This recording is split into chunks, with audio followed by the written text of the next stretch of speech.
building our trust in one another. One key to building trust is found in improving our communication with each other. I think of a little boy who had been a ring bearer at a wedding. On the way home, he asked, "How many brides can the groom marry?" Ha ha ha. "One," said his father. "Why do you ask?" "Well, the minister said he could marry 16. 16? How did you come up with that?" "Easy," the little boy said. "I added it up. 4 better, 4 worse."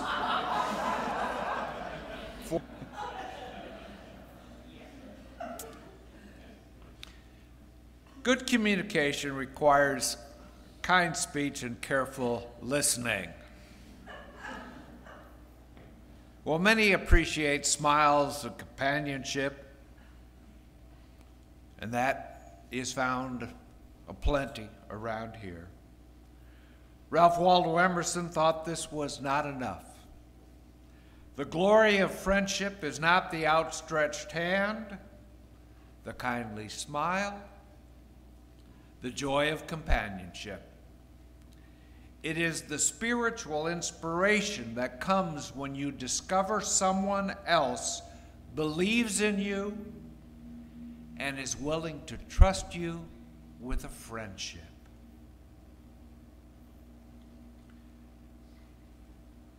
In today's relational look at trust, we consider 3 important steps in building trust with those around you: toleration, vulnerability, and participation, with a source for each of these 3 points.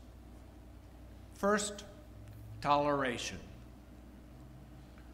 Northlake UU is filled with tolerant people. You know that, as do I.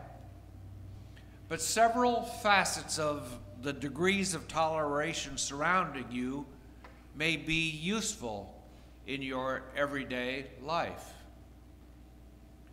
An article in the parentmap.com magazine, and I thank Inga for sharing it with me, features the recent rise in hate crimes in the Seattle area. Malia Jackson's Beyond Tolerance tells of anti-Semitic graffiti that appeared on the side of a garage in West Seattle, quickly followed by statistical data about hate crimes in your neighborhood. Now, this begins with a mention of tolerance, the ability or willingness to tolerate something, in particular, the existence of opinions or behavior that one does not necessarily agree with. Tolerance. But in this community, it's important to know that a recent FBI report says Washington's hate crimes are nearly double the national average. They increased 32% from 2016 to 2017. In other words, they were already high. And Seattle's hate crimes doubled from 2016 to 2017, from 118 to 234. What's boiling over in Seattle is simmering nearly everywhere else across the United States, thanks to long-standing tensions around race, gender, and religion. Jackson quotes Lisa J. Keating, founder and coordinator of My Purple Umbrella, an LGBTQ organization. Says Keating, "The Northwest has always been a home for white supremacist groups, which feeds into our culture. But Seattle likes to think itself as extremely liberal. So we fooled ourselves into thinking we don't have these kinds of issues, and we're caught off guard when they pop up." An underpinning of disregard to divisiveness creates a breeding ground for hateful acts in seemingly peaceful neighborhoods, perpetuated by people who are quick to denounce hate, but slow to examine their own prejudices. Keating says, I think tolerance is too narrow in its scope. We've evolved beyond the language of tolerance. And beyond tolerance is acceptance and inclusion. What I would hope that we begin to see more and more of here in this religious community: acceptance and inclusion. Second, vulnerability. Ooh, this is a tough one. The move toward acceptance and inclusion requires that we recognize our vulnerabilities, that we are able to examine our own prejudices as well. I turn here to Brené Brown's book, Dare to Lead. I've seen many quotations from Brené Brown, and when I saw this book, I said, oh yeah, we're talking about leadership at Northlake. Might as well read the book. Its first section is Rumbling with Vulnerability. 5 chapters, rumbling with vulnerability. Now, rumbling refers to critical talk or dissatisfaction. And here, it's focused on most people's attitude toward those things that make them feel vulnerable. For Brown, someone who can address their vulnerabilities will have the courage to show up when they can't control the outcome. And that if we are brave enough, often enough, we will fail. Daring, dare to lead, daring is not saying I'm willing to risk failure. Daring is saying, I know I will eventually fail, and I'm still all in. Brown lists 6 myths of vulnerability. I'll share all of them with you, then focus on the 5th one because it relates to trust. Myth number 1. Myths are ideas that people carry around with them, right? Myth number 1, vulnerability is weakness. Brown points out that courage always handles a vulnerability or many vulnerabilities. Myth number 2, I don't do vulnerability. She replies, there's no opting out. You can do vulnerability or it can do you. Myth number 3, I can do it alone. Says Brown, you may think so, but we are hardwired for connection. She says more too. There's more in the book, yeah. Myth number 4, you can engineer the uncertainty and discomfort out of vulnerability. Her reply, and she gives an example of a corporate setting, is that in every business there is ethical decision-making involved. So if you don't do vulnerability, or you are in a culture that thinks vulnerability is weakness, it's no wonder that ethical decision-making is a problem. Myth number 6. We'll return to number 5 in a moment. Vulnerability is disclosure.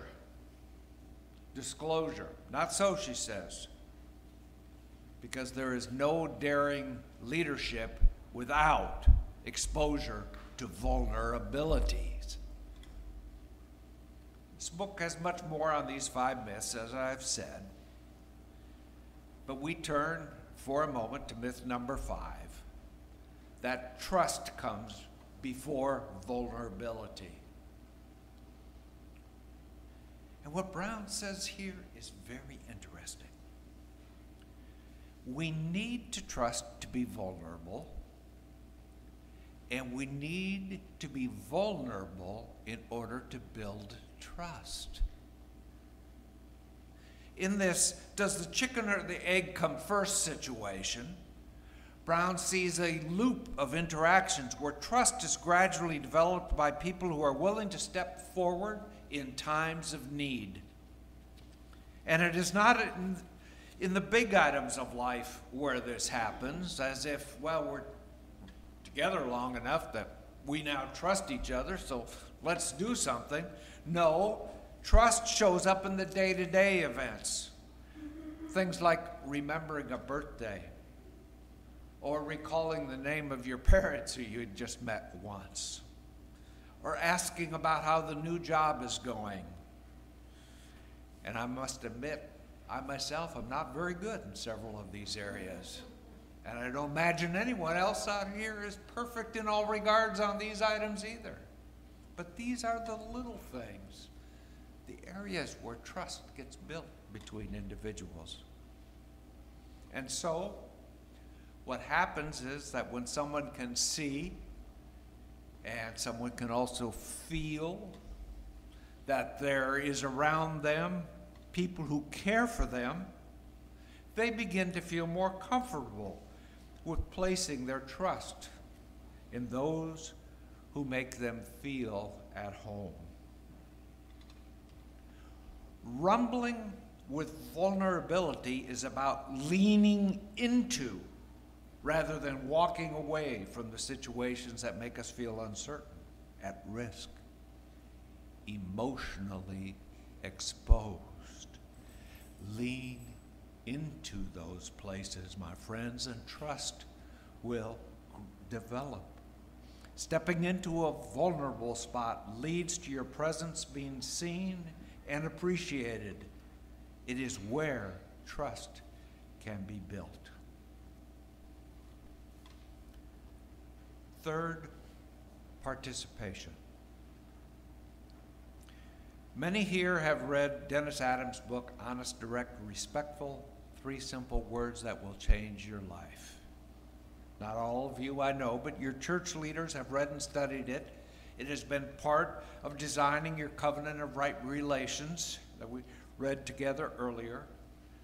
Whether you have read it or not, I must say that there is an additional complementary source designed, I think, for trust-building conversations. I have begun to take a course called How to Communicate Like a Buddhist. It is online. It was written by Cynthia Kane. Kane's technique is very similar to honest, direct, respectful. The questions are much the same, but she uses 3 different yet overlapping words. Her approach to conversation is based on the practice of mindfulness first shared by the Buddha. And in this, she invites mindful listeners to be kind, honest, and helpful. Kind, honest, and helpful. She encourages an inner dialogue before speaking with 3 questions we ask ourselves. Is what I am going to say kind? Is it honest? Will it be helpful? If so, proceed. If not, well, there'll be other opportunities to share kind, helpful, and honest words with those with whom you are speaking. Kane lifts up the idea of a difference between reacting and responding. Some people react to a speaker quickly.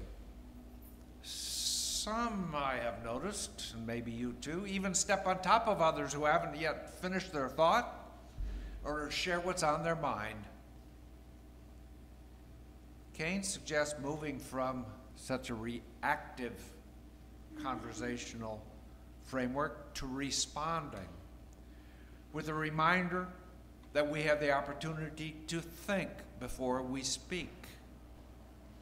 Responding involves such a rest, taking a few seconds for thought and asking, is what I have to say kind, honest, helpful?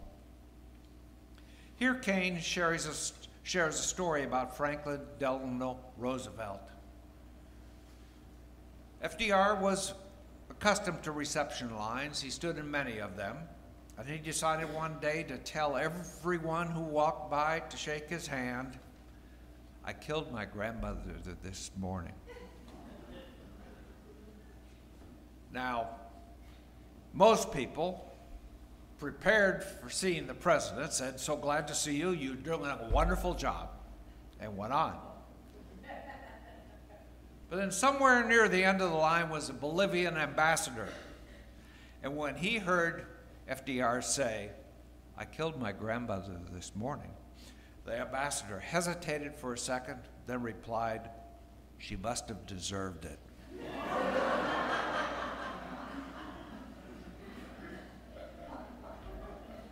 Okay, I'm not certain I agree with the ambassador, but he was the first person who listened to what FDR was saying. It would be wonderful if mindful listening came to us naturally. But I must tell you, I've walked this earth for 70 years now. Hard to believe. I've studied chaplaincy in that time, yes. I've worked as a chaplain, and yet I greatly appreciate the suggestions, the tools for life, the lessons for life. That's what these are on Sunday mornings, available in How to Communicate Like a Buddhist. And I would suggest to you that the widespread use of mindful listening might prove helpful in the effort to build an ongoing sense of trust and trustworthiness in this community. Today's lesson for life summarized 3 concerns for building trust in each other, whether it be for you at home, in your workplace, your city, this church, or in the world. They apply in all areas. You will soon see links for the 3 sources mentioned. For toleration, the Building Tolerance article. For vulnerability, the Brene Brown book, Dare to Lead. For participation, the 8-week online course, How to Communicate Like a Buddhist. These sources provide insight far beyond my ability to summarize in a message, but they are made available that they can prove useful to you and this beloved spiritual community, Northlake Unitarian Universalist Church. May the love you hold in your heart find love in the hearts of those around you. Namaste.